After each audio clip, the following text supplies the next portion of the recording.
precisamente acerca del pueblo de Dios, identidad y propósito. El pueblo de Dios, identidad y propósito. Y les invito un momentito a estar en pie para leer la palabra del Señor, ¿verdad? En reverencia. Luego vamos a estar sentados un rato, pero en un acto de reverencia nos ponemos de pie para leer precisamente Primera de Pedro 2, 9 y 10, que ya el Señor, ¿verdad?, preparó el camino a través del devocional. Primera de Pedro 2, 9 y 10 dice: mas vosotros sois linaje escogido, real sacerdocio, nación santa, pueblo adquirido por Dios, para que anunciéis las virtudes de aquel que os llamó de las tinieblas a su luz admirable. Vosotros que en otro tiempo no erais pueblo, pero que ahora sois pueblo de Dios, que en otro tiempo no habíais alcanzado misericordia, pero ahora habéis alcanzado misericordia. Padre, te damos gracias, Señor, por este día y gracias por tu palabra. Te pido, Dios mío, que sea cumplido en cada uno de nosotros el propósito por el cual esta porción bíblica, esta porción de tu palabra fue escrita, Señor. No las dejaste. Cumple ese propósito en cada mente, en cada corazón, en este lugar. Señor, en aquellos que son tus hijos, Padre, y en los que no te conocen, Padre, te pido, Padre, que tu Espíritu Santo toque, hable también al corazón en este día. En el nombre de Jesús. Amén. Se pueden sentar. Así que nosotros vemos en estos textos,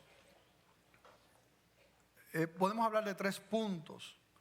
Y podemos hablar de lo que es la identidad, de lo que poseemos y de propósito. Identidad, posesión y propósito. Y definitivamente, mientras me preparaba y oraba al Señor, pensaba también, meditaba en los tiempos que vivimos y cómo el enemigo y Satanás ha buscado la manera precisamente de robar la identidad del ser humano. Cómo decirle a la gente y que la gente crea que son un signo de interrogación. De hecho, en el 2017, ya estamos en el 2019, se genera el primer certificado de nacimiento que no dice si es hombre, si es mujer, lo que dice es como si fuera un signo de interrogación. Eso ocurrió en Canadá. Me imagino que ya, ese fue el primero, me imagino que ya.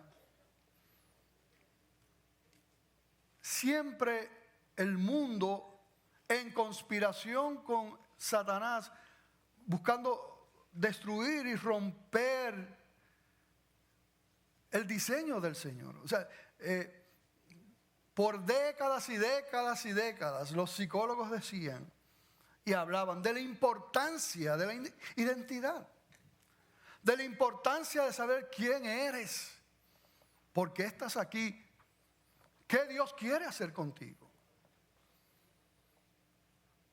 ¿Cuánto daño se le ha hecho a las personas que no saben quiénes son, no saben por qué están aquí, no saben cuál es su propósito? Viven como si fuera un barco a la deriva en el mar, ¿verdad? Donde van según las olas y el viento azote. No tienen nada seguro. Y eso es lo que el mundo presenta como las grandes verdades de hoy día.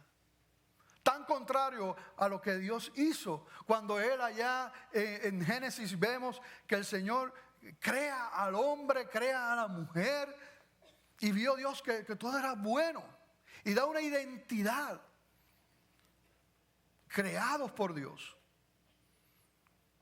Y así vivimos. La gente no sabe ni lo que es. Lo triste es que no se queda fuera de la iglesia, sino que todas esas mentiras, todos esos pensamientos del mundo también poco a poco, en aquellos que no están cimentados y firmes en la palabra, en la roca, haya lugar en sus mentes y comienzan a funcionar como el mundo también les dicta, con las mentiras que el mundo dicta.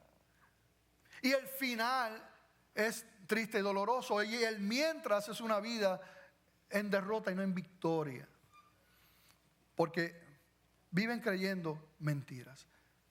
Yo daba gracias al Señor y decía, qué maravilloso que el Dios creador del cielo y de la tierra, miren esto, el Dios todopoderoso, el que dijo sea y fue hecho. De la nada, no había nada, y Él dijo sea y fue hecho. Ese Dios majestuoso, poderoso, que la palabra de Dios dice que es omnisciente, omnipresente, que tiene poder para resucitar de los muertos. Ese Dios no nos deja a la deriva, no nos deja a la merced de las mentiras, de los engaños, de los pensamientos, ni siquiera de tus propios sentimientos. No, sino que nos deja su palabra. Su palabra. Donde te deja ver quién es Él. Te deja ver quién eres tú. ¿Cuál es el propósito de Dios con tu vida? ¿Qué es lo que quiere hacer el enemigo contigo? ¿Por qué tu vida está como está? Qué maravilloso que ese Dios grande y majestuoso se preocupe de tal manera por cada uno de los suyos. Por cada uno de los suyos. Así que cada día es una lucha buscando destruir precisamente estas verdades. ¿Quiénes somos en Él? ¿Qué poseemos como hijos de Dios? ¿Y a qué nos ha llamado Dios? Nuestra posición, nuestra posesión y el propósito en nuestra vida. Esto es una lucha diaria. Una lucha diaria. Y cuando nosotros no podemos vivir en ese fundamento de la Escritura, entonces nuestro Dios, tú sabes qué empieza a pasar, el Dios se achica.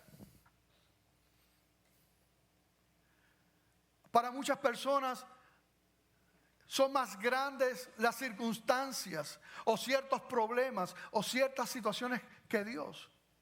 Para otros Dios es malo porque no pueden entender las cosas malas que ocurren en este mundo.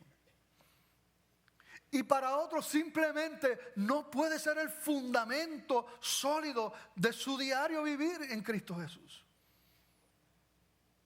No pueden experimentar el gozo, la paz que Dios da. Precisamente esas son las cosas que se laceran. Cuando nosotros no tenemos ese entendimiento de quién es Dios y de lo que Dios ha hecho con sus hijos. ¿Qué es lo que se lacera? Mira, dos cosas, hay muchas cosas, pero en este momento señalamos dos: la paz y el gozo. Si no vivimos entendiendo quién es el gran yo soy, el que tiene el control de todas las cosas, el que mi vida está en sus manos, que nada ni nadie me puede arrebatar de Él, que Él tiene el propósito de todas las cosas. Cuando yo no entiendo eso, pues no puedo tener paz, porque es que la vida es una constante guerra. Todos los días. De diferentes maneras. Y si mi sostén, mi fundamento no es Cristo, pues entonces ¿qué tengo? ¿Qué tengo? Todo, ¿verdad? No hay paz.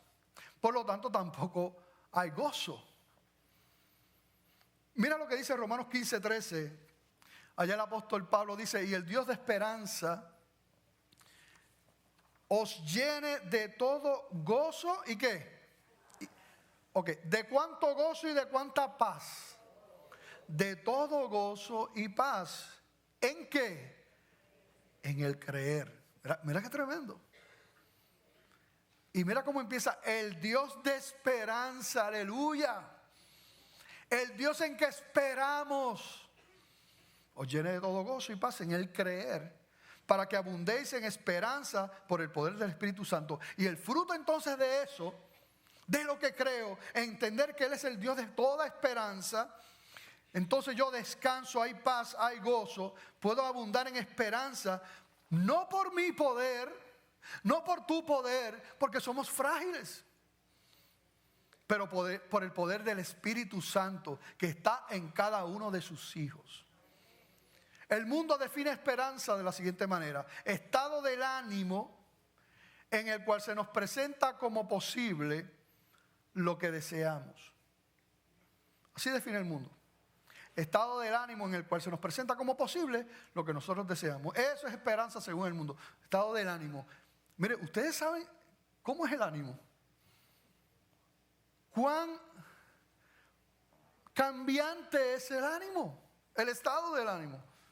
Un día estamos contentísimos y pasan unas situaciones, y otros días estamos... Eso es parte de los sentimientos, eso es normal.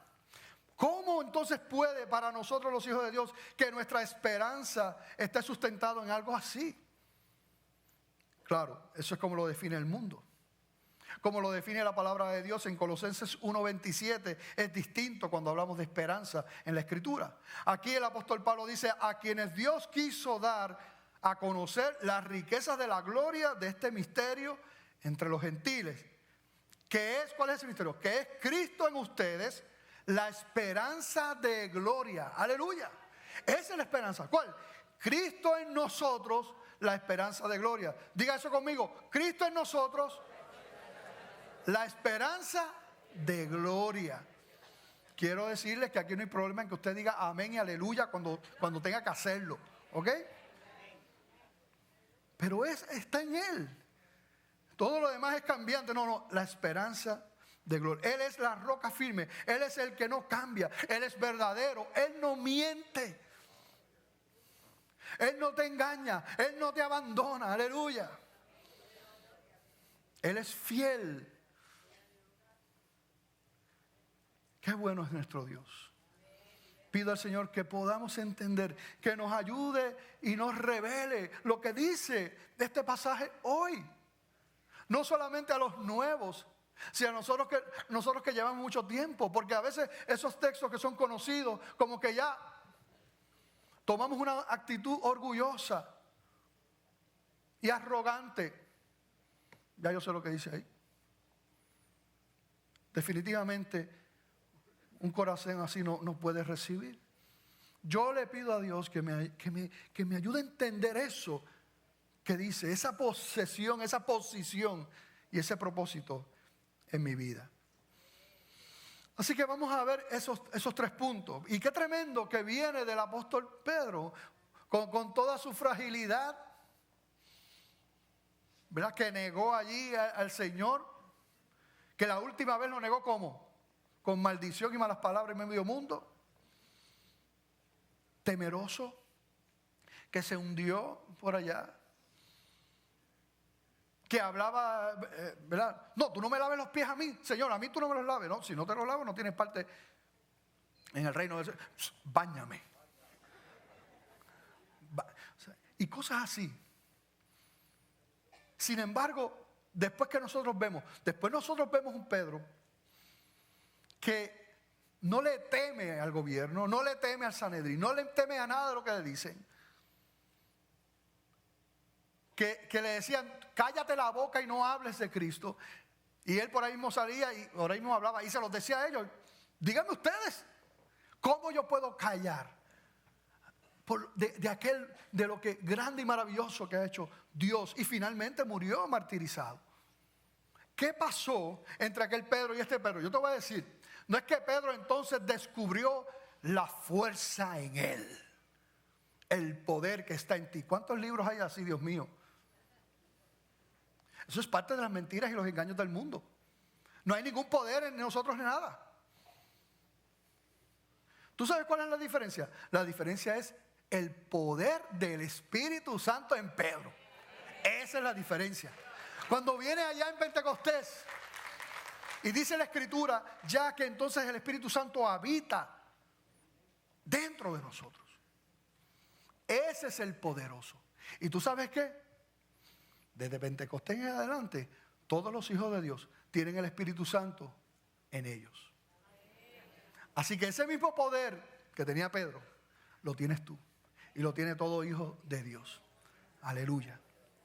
Así que, ¿qué somos? ¿Cuál es nuestra posición? Lo primero que tenemos que decir cuando leemos esa palabra ahí es que nosotros no somos cualquier cosa. No lo somos. Tú no eres una porquería. No lo eres. Si a ti te dijeron que tú eras un bruto, una bruta, que tú no podías hacer nada en tu vida,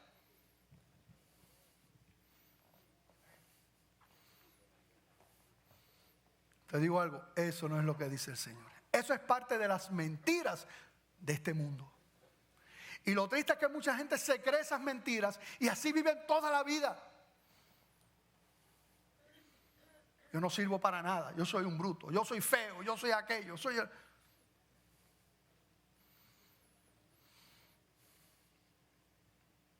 Que Dios nos ayude a entender quiénes somos, quién tú eres si tú eres un hijo de Dios. Y lo primero que dice es que eres linaje escogido. Linaje escogido. Mira, Dios te escogió. Dios te eligió a ti. De una multitud te escogió. Si tú eras como yo, que no lo escogía ni para jugar el equipo de bolita y hoyo, te escogió. Y dice la palabra desde antes de la fundación del mundo. Linaje escogido. No sabemos por qué. Porque todos somos pecadores. No fue porque éramos mejores que otros. Hay personas que creen, hay una doctrina que dice que sí, Dios escogió desde antes de la fundación del mundo, pero Dios escogió a los que lo iban a escoger a Él. Entonces, si eso es así, entonces la gloria es del hombre y no de Dios. No, la Biblia dice que todos estábamos muertos espiritualmente, que nadie podía buscar a Dios a menos que el Espíritu Santo le diera vida. Sin esa iluminación espiritual, nadie pudiera responder al nombre de Dios. Pero Dios te escogió. Si tú eres un hijo de Dios, si tú eres un elegido de Dios, te escogió por pura gracia. Y cuando el apóstol Pedro está hablando aquí, ¿verdad?, de la revelación que el Señor le está dando, porque es palabra de Dios, él está pensando también en los pactos que tenía el pueblo de Dios allá en el Antiguo Testamento. Claro, la realización de todo ese Antiguo Testamento es Cristo. Todo apuntaba hacia Cristo. Pero el apóstol Pedro tenía bien presente eso. En Éxodo capítulo 19, versos 5 y 6, mira lo que dice la palabra de Dios. Dice: ahora pues, si dieres oído a mi voz y guardaréis mi pacto, vosotros seréis mi especial tesoro sobre todos los pueblos, porque mía es toda la tierra, y vosotros me seréis un reino de sacerdotes y gente santa. Estas son las palabras que dirás a los hijos de Israel. Y sabemos que en el Antiguo Testamento el Señor da la ley con el propósito de, realmente el propósito de la ley no era salvar a la gente, porque nadie podía cumplir toda la ley y los mandamientos. El propósito era mostrarle al hombre que era incapaz precisamente de cumplir la ley y los mandamientos, que era incapaz de agradar a Dios en su propia justicia. Eso era el propósito de la ley. Luego, ahora en el nuevo pacto, entonces es totalmente incondicional, ¿verdad? Porque es Cristo el que hace la obra de manera unilateral, ¿verdad? No por nosotros, sino como un regalo de Dios, como un favor inmerecido. Eso es gracia. Y el apóstol Pablo lo expresa tremendamente, y es un texto que también hemos conocido en Efesios 1, del 3 en adelante, pero lo queremos leer. Dice aquí: bendito sea el Dios y Padre de nuestro Señor Jesucristo, que nos bendijo con toda bendición espiritual. ¿Con cuánta bendición espiritual? Con toda bendición espiritual en los lugares celestiales en Cristo, según nos escogió en Él antes de la fundación del mundo, para que fuésemos santos y sin mancha delante de Él, en amor, habiéndonos predestinado para ser adoptados hijos suyos por medio de Jesucristo, según el puro afecto de su voluntad. Mira, en amor, para adoptarnos, nos predestinó para adoptarnos como sus hijos.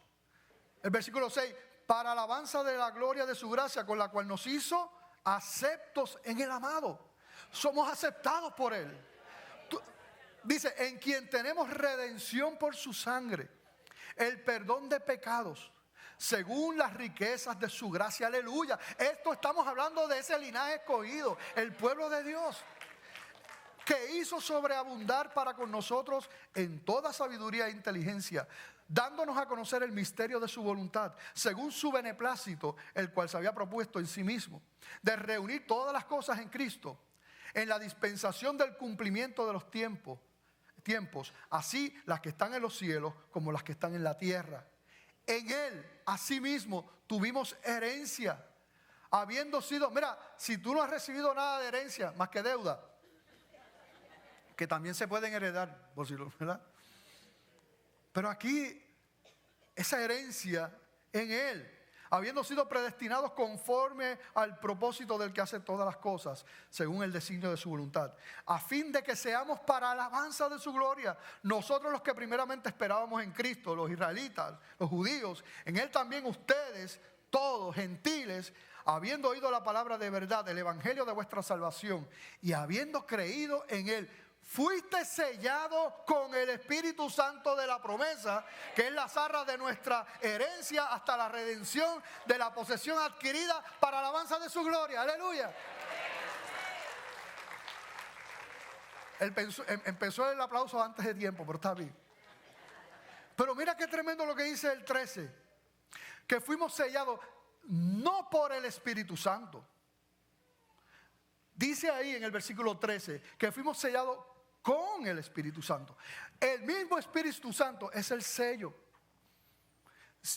Déjame explicarte. Vamos a ver que este somos nosotros, representa a nosotros. Si fuimos sellados por el Espíritu Santo, vamos a decir que este es el sello. Este somos nosotros. Fuimos sellados, ¿qué? Por el Espíritu Santo. Pero no es eso lo que dice. Dice que fuimos sellados con el Espíritu Santo. El mismo Espíritu Santo es el sello nuestro. O sea, Él mismo nos selló con su misma presencia en nuestra vida. Él es el sello, eso es lo que dice ahí. Ese es el Dios que está contigo todo el tiempo, todos los días hasta el fin del mundo. Está en tu casa, ahí, y nadie puede entrar a esa casa. Nadie. Tendrían que atar a ese hombre fuerte. ¿Y quién puede atar al Espíritu Santo de Dios que está en ti? Nadie.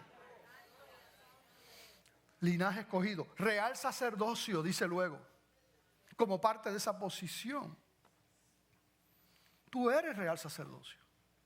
En Apocalipsis, Jesucristo dijo, nos hizo reyes y sacerdotes para Dios su Padre. Hablando de Cristo, nos hizo reyes y sacerdotes. Real, esa palabra real viene, ¿verdad?, de la realeza precisamente, y lo que implica es el dominio. Que tú como hijo de Dios, ahora tú eres parte no de cualquier sacerdocio, sino que también lo incluye en la realeza, en ese reinado, en ese dominio, en ese poder, juntamente con Cristo. Eso es lo que dice la palabra de Dios de sus hijos. Tú sabes lo que estamos diciendo aquí. Yo le decía, Señor, dame revelación de lo que estamos hablando. Dame revelación. Que podamos entender esto. Real sacerdocio. Nosotros los creyentes definitivamente servimos al Rey, pero también reinamos con Él. En Apocalipsis 5:9 dice, y cantaban un cántico nuevo, diciendo, digno eres de tomar el libro y de abrir sus sellos, porque tú fuiste inmolado, están hablando de Cristo, y con tu sangre nos has redimido para Dios, de todo linaje y lengua y pueblo y nación. Y mira lo que dice el versículo 10. Y nos has hecho para nuestro Dios reyes y sacerdotes. Y reinaremos sobre la tierra. Aleluya. ¿Tú sabes lo que es eso? Ahí va otro amén, otro aleluya más fuerte todavía. ¿Okay?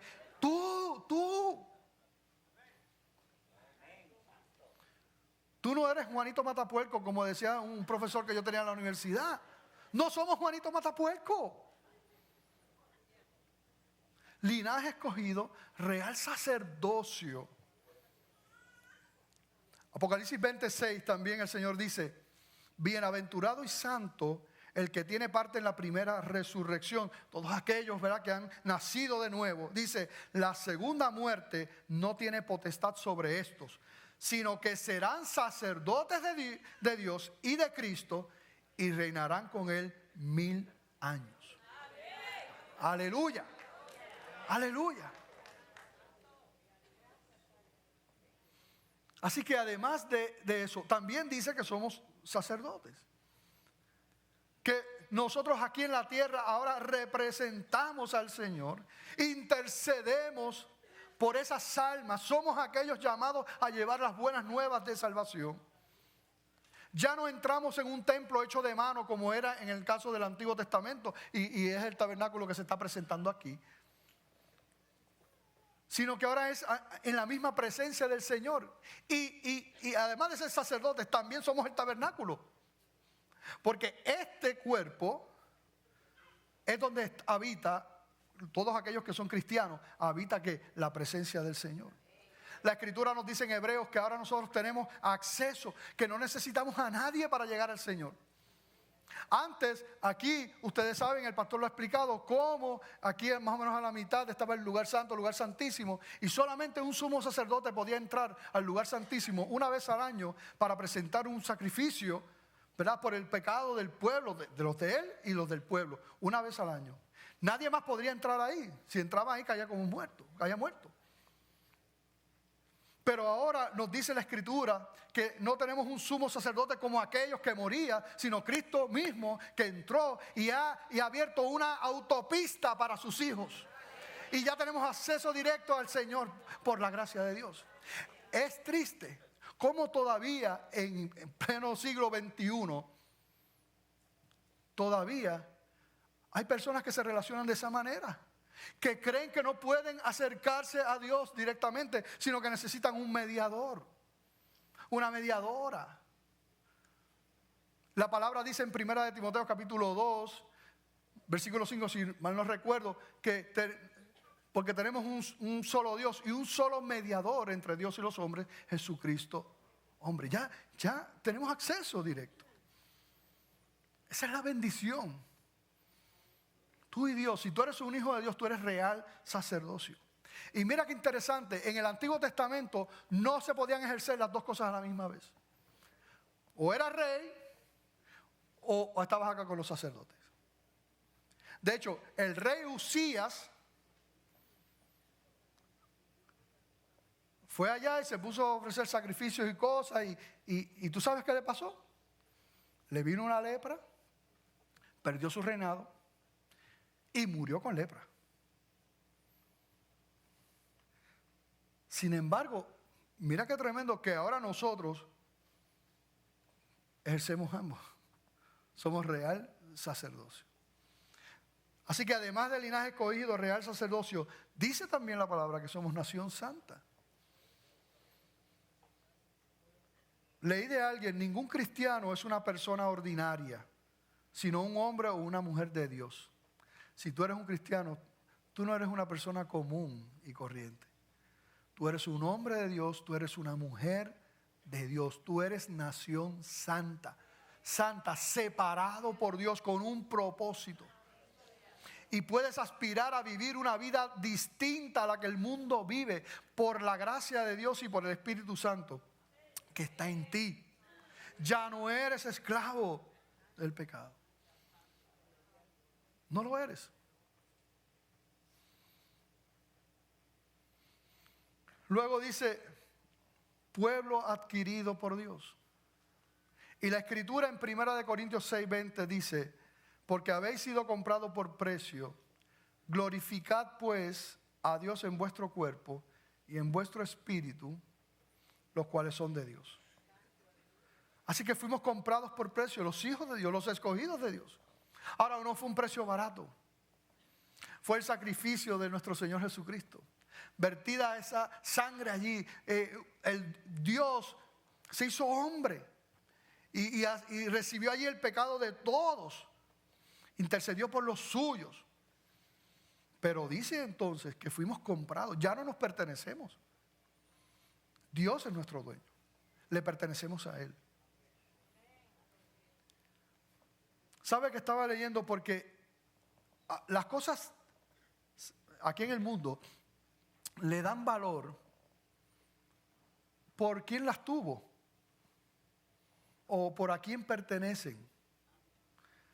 Para darle un ejemplo, en el 1999, un traje de Marilyn Monroe lo subastaron en Nueva York.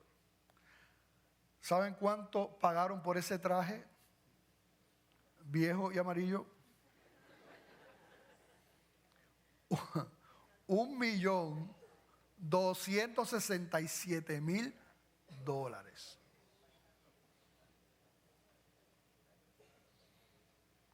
¿Por qué? Pues porque era de Marilyn Monroe. A lo mejor ese traje costaba, qué sé yo, $1,000 en aquel entonces, poniéndolo como caro. 1,000,000 y pico. Pero hay un principio que podemos ver ahí. Hay un principio, porque nosotros, quien nos compró fue Dios. Somos posesión de Dios. Leía que los esclavos, ¿verdad? Los esclavos, si pagaban un alto precio por él, por ese esclavo, ya quedaba con ese dueño para siempre. Porque entonces, si trataban de revenderlo, pero al haber pagado ese alto precio, nadie pagaba ese precio. Y entonces, pensaba en eso, que es parte de la historia. Decía, wow. Y yo les pregunto a ustedes, ¿cuál es el precio que pagaron por nosotros los hijos de Dios? ¿Cuál es el precio? ¿Habrá algo mayor, un precio más alto que pagaron por nosotros? Por lo tanto, somos propiedad de Dios y eso nadie puede sacarnos de ahí. Nadie puede pagar un precio más grande que ese. Nadie. Él pagó con su vida por ti. Por ti. Entonces, no solamente la posición, sino que nos habla de la posesión en ese texto. ¿Qué tenemos nosotros, los hijos de Dios? Y cuando leemos el texto, vemos una frase hermosa que dice, gente que alcanzó misericordia. Gente que no habíamos alcanzado, un pueblo que no había alcanzado misericordia, pero que ahora han alcanzado misericordia, recipientes de la misericordia de Dios. ¿Cuántos de los que están aquí han sido recipientes de la misericordia de Dios? Poseen la misericordia de Dios. ¿Cuántos pueden decir, todas las mañanas nuevas son las misericordias de Dios sobre mi vida? Cada mañana nuevas son. Los hijos de Dios son recipientes de esa misericordia. El domingo pasado hablamos de nosotros, de ejercer misericordia hacia nuestro prójimo. Y hablábamos, ¿verdad?, del conocimiento de Dios, que eso es lo que Dios quiere y demás. Pero cuando tú buscas la palabra misericordia, tú vas a ver que el número es exponencialmente mayor cuando se refiere de la misericordia que Dios da a su pueblo, a sus hijos. Segunda de Timoteo 1:9. Nos vuelve y nos lleva a la gracia, nos vuelve y nos lleva al descanso, porque la gente puede pensar, pero ¿cómo yo puedo hacer esto? ¿Cómo yo puedo hacer lo otro? No.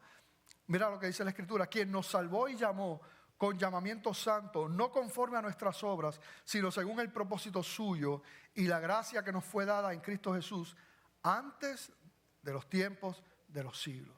Ese es el descanso. No recibimos lo que nos merecíamos, sino que hemos recibido misericordia, gracia.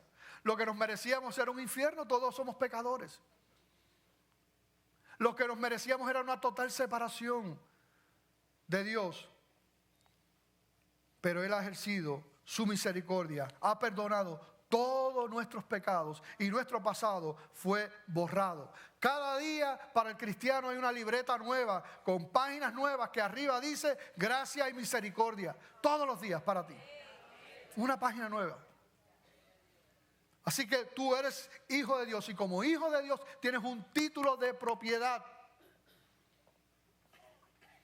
Y el título de propiedad tuya es este: misericordia de Dios.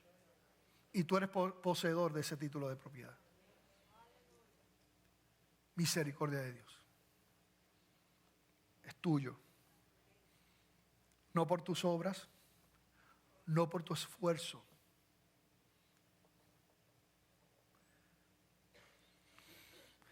Nancy Dávila hablaba con los jóvenes el viernes y daba una ilustración que me gustó, hablando sobre las águilas. Y ella decía que regularmente, ¿verdad?, las aves para elevarse y eso y todo, pues, ¿qué hacen? Háganlo conmigo para que no me vea tan ridículo. ¿Okay? Hace un esfuerzo ahí para elevarse, ¿verdad que sí? Ok, está bien.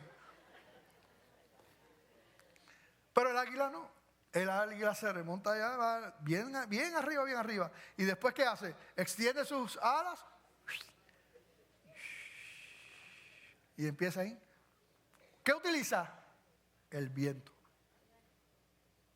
Entonces, así es. De hecho, una de las comparaciones del Espíritu Santo es el viento, precisamente. Entonces, estamos hablando aquí, no estamos hablando de un esfuerzo, sino de esa gracia, ese poder, de esa brisa que no sabe de dónde viene y a dónde va, pero que está ahí, del poder de Dios, del Espíritu Santo. ¿Y tú qué haces? Extiendes sus alas y Él se encarga.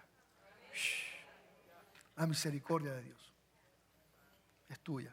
Y quiero que lean conmigo algunos versículos. Esto es algo que siempre me gusta, ¿verdad? Leer varios versículos, como en carrerita. Así que léanlos conmigo. Isaías 26, 3 y 4 dice: tú guardarás en completa paz a aquel cuyo pensamiento en ti persevera, porque en ti ha confiado. Confiad en Jehová perpetuamente, porque en Jehová el Señor está la fortaleza de los siglos. Isaías 40, 30 y 31 dice: los muchachos se fatigan y se cansan, los jóvenes flaquean y caen, pero los que esperan a Jehová tendrán nuevas fuerzas, levantarán alas como las águilas, correrán y no se cansarán, caminarán y no se fatigarán. Isaías 41, 10 dice: no temas porque yo estoy contigo, no desmayes porque yo soy tu Dios, que te esfuerzo, siempre te ayudaré, siempre te sustentaré con la diestra de mi justicia. Hermano, ¿ustedes están entendiendo lo que estamos leyendo? No lo están entendiendo. Porque en medio de este mundo y de cada día, esto es algo increíble. Señor, danos revelación de lo que estamos leyendo. Danos revelación de lo que tú has hecho. Hermano, hermana, mira la misericordia de Dios. Mira el cuidado de Dios. Mira la palabra de Dios por ti. Y abre tu boca y di gracias, aleluya, te adoro, amén.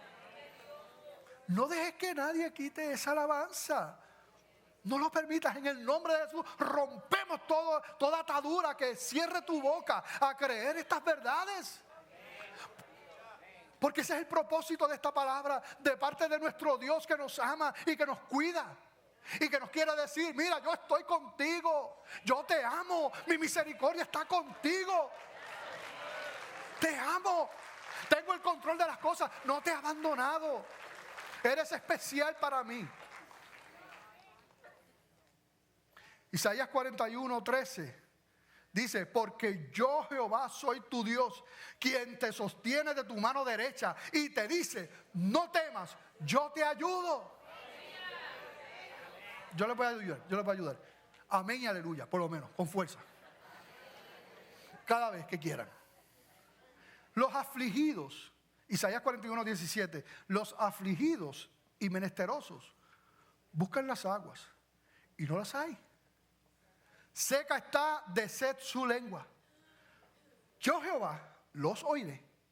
Yo, el Dios de Israel, no los desampararé. En las alturas abriré ríos y fuentes en medio de los valles. Abriré en el desierto estanques de aguas y manantiales de aguas en la tierra seca. Aleluya. Aleluya.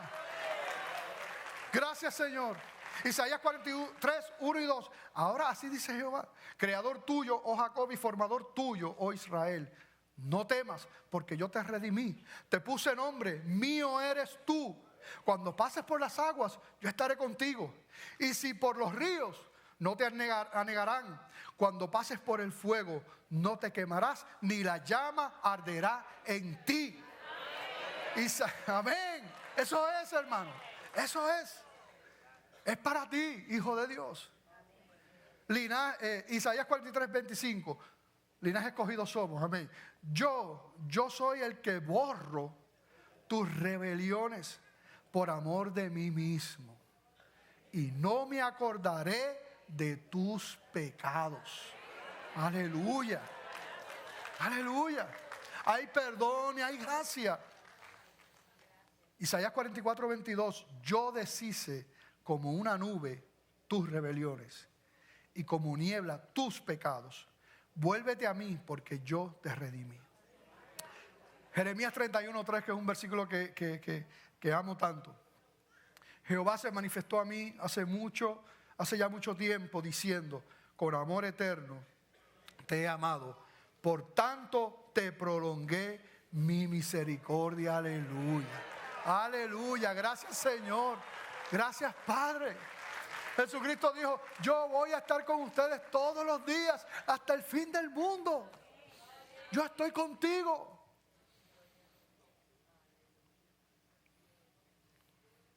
El pueblo de Dios es un pueblo poderoso, porque tiene un Dios y un Rey poderoso.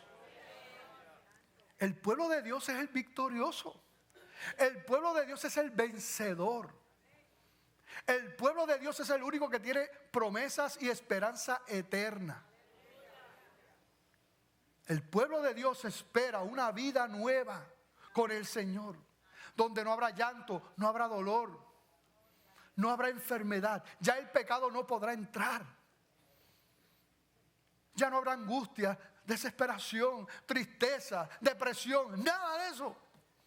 Promesas para los hijos de Dios.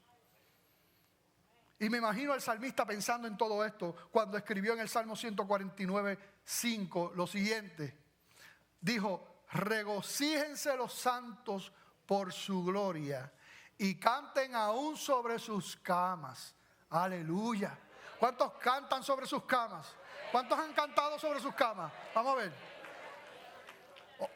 Cantan sobre las camas. No cantan sobre las gradas, pero cantan sobre las camas. Porque eso es para todo el mundo. Aleluya. Tú levantarte, ¡ay!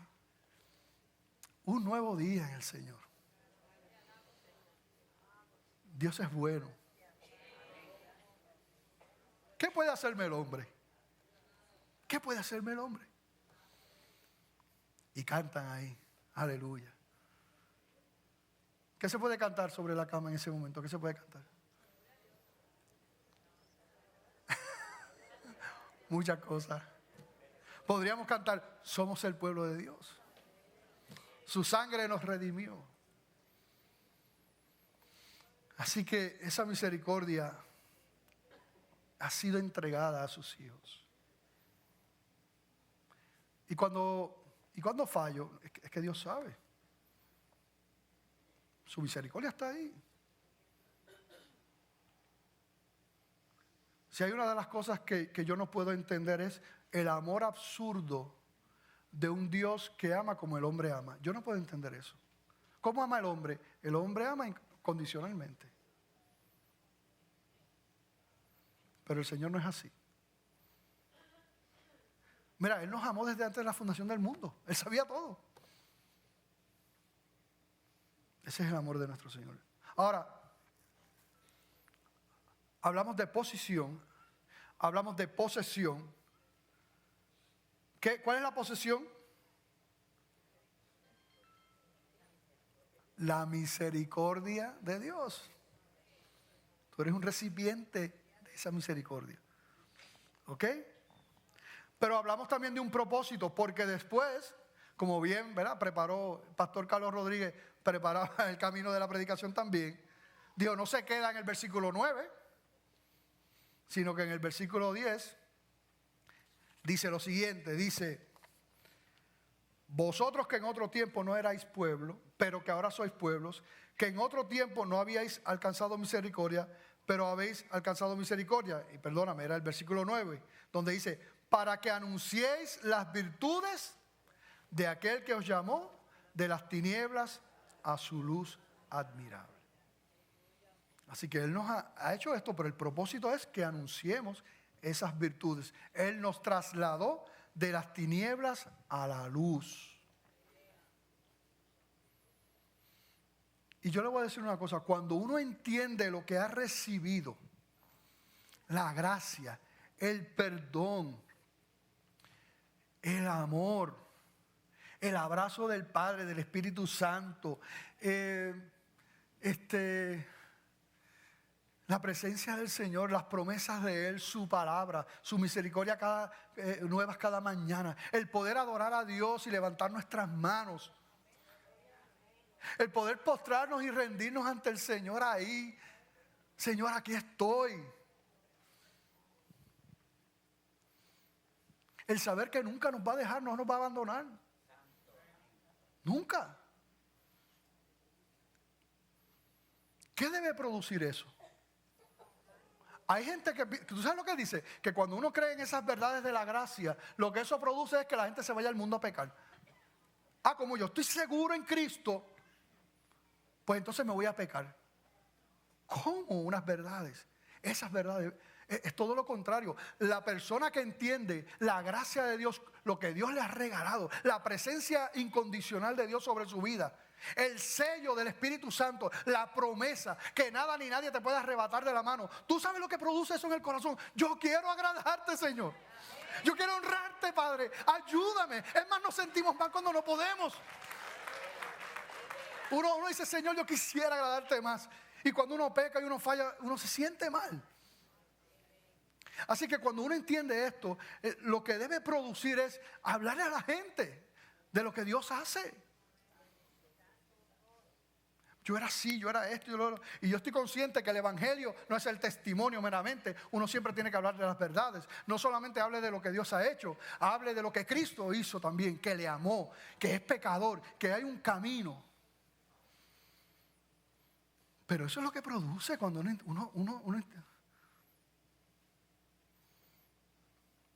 es como cuando a alguien le dan un trabajo nuevo, bien chévere, ¿verdad?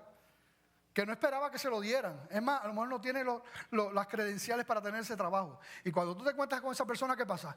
Chacho, ahora sí que estoy. Es más, a veces se llenan de orgullo un poco, tú sabes. Es lo que hemos recibido. Nos cuenta una historia Doug Nichols sobre el ser testigo, pero más allá de las palabras. Más allá de las palabras. Con las acciones, ¿verdad? Hoy día, tristemente hablando, se le ha hecho mucho daño, no solamente al enemigo desde afuera, sino en la iglesia también. El mal testimonio, ¿verdad? Ha hecho mucho daño. Y mucha gente dice: Pacho, deja esto, sí, eso de la iglesia, o ser cristiano, esto, lo otro, por el mal testimonio. Así que es importante entender el ser testigos más allá de las palabras también. Y este hombre, Doug Nichols, que trabajó fue misionero con Operación Movilización. Él estuvo trabajando en un hospital para tuberculosos, un sanatorio para tuberculosos en la India en el 67. Yo no me quiero imaginar cómo era eso. Yo fui este año y eso es terrible, ¿verdad? Imagínense en el 67. Él estaba allí en un hogar de tuberculosos, ayudando a esa gente allí. Se enferma de tuberculosis y estaba allí todo el tiempo llevando tratados y el evangelio de Juan. Pero tú sabes que no le hacían caso. Pensaban que él era un rico, que no tenía nada con ellos y no le aceptaban ni nada. Una noche que se levanta este misionero, porque se sentía tan mal, ve a un ancianito bien ancianito, tratando de bajarse de la cama y no logra bajarse de la cama y empieza a llorar este ancianito. y seguido de eso inunda un olor horrible el cuarto. En la mañana siguiente todo el mundo molesto, todos los demás enfermos molestos con él. La misma enfermera tratándolo hostilmente porque se había hecho sus necesidades encima. La siguiente noche pasa lo mismo. Se levanta este misionero a las 2:00 de la mañana y nuevamente ve al viejito, el ancianito, tratando de bajarse. Y al no poder nuevamente comienza a llorar. Él se levanta de su cama, el misionero, y va allá. Y toma a este ancianito. Él primero, ¿verdad? Pero él lo toma, lo carga, lo lleva al baño. Al baño que hay en la India, bueno, en aquel entonces, ¿verdad? Y ahora todavía, ¿verdad? Que es un roto en el medio ahí. Hace sus necesidades, le ayuda. Y cuenta él que cuando lo llevaba de regreso en sus hombros, en sus brazos, para la cama, antes de ponerlo, el ancianito le da un beso en el cachete.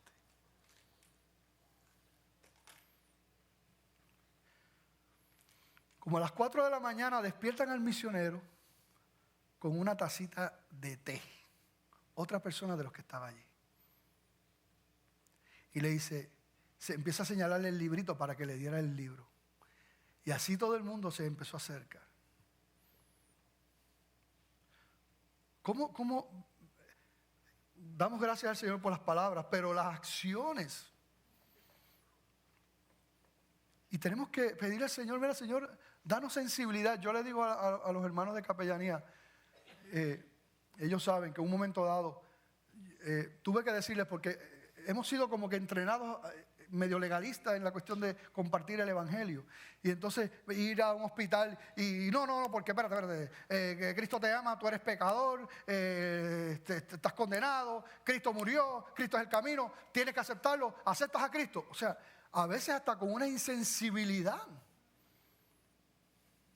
Yo sé que no se hace eso de mala intención, están preocupados por su salvación, esto, lo otro, ¿verdad? Pero yo digo, mira, la salvación de los elegidos está en las manos del Señor y al Señor no se le pierde ni uno, primero. Y segundo, uno tiene que pedirle la sensibilidad del Espíritu Santo. A veces el mejor evangelismo ese día era sentarse y escuchar. Escuchar. A veces el mejor evangelismo es dar un abrazo.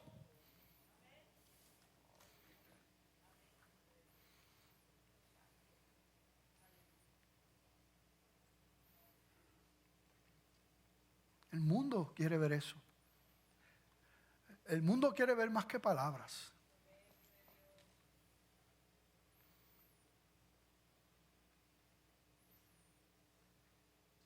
Es maravilloso cuando uno es testigo de eso. Que Dios nos ayude. Mira qué tremendo lo que dice Isaías 42, 6, 7. La palabra de Dios es increíble. Es increíble. Dice, yo Jehová te he llamado en justicia y te sostendré por la mano. Lo primero es que yo me imagino ahí, me gusta, yo me imagino al Señor grande así y me dice que me sostendrá de la mano y yo me imagino así yo chiquito, ¿verdad? Porque así somos, ¿sí o no? Yo te sostendré por la mano, Él, te guardaré y te pondré por pacto al pueblo, por luz de las naciones, para que abran los ojos de los ciegos, para que saques de la cárcel a los presos y de casas de prisión a los que moran en tinieblas. Aleluya. Mira para tú también. Tu privilegio como hijo de Dios. Él te ha dado ese poder. Él dijo, la palabra de Dios dice que recibiríamos ese poder con el Espíritu Santo y tenemos el Espíritu Santo. Amén. Señor, ayúdanos a entender esas verdades. Ayúdanos a entender quiénes somos. Ayúdanos a entender lo que poseemos como hijos tuyos. Ayúdanos a entender el propósito de nuestra vida. Revélalo, Señor.